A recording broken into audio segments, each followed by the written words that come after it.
Raporti I fundit I KLSH-s në fakt është aktakuza më e mirë për Bashkinë e Sarandës. Në vetëm një vit të audituar janë rreth 1 milion euro të abuzuara nga kjo bashki. Qartësisht nuk kemi të bëjmë me një apo me dy zyrtarë të paftë, por kemi të bëjmë me një model qeverisje, me një model për të zhvatur paranë publike dhe për të keq qeverisur. Të dhënat tregojnë që rreth 633.000 euro janë dëm ekonomik për shkak të mosveprimit të bashkisë. 226.000 euro është dëm ekonomik për shkelje në prokurime. 101.000 euro janë dëm ekonomik për punime të paguara, por në fakt të pakryera.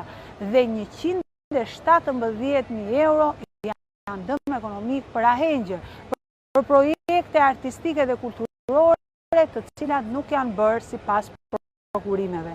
Qartësisht kemi të bëjmë me një bashki që abuzon me taksat e qytetarëve, që I vjedh ato dhe që nuk punon për interesin publik.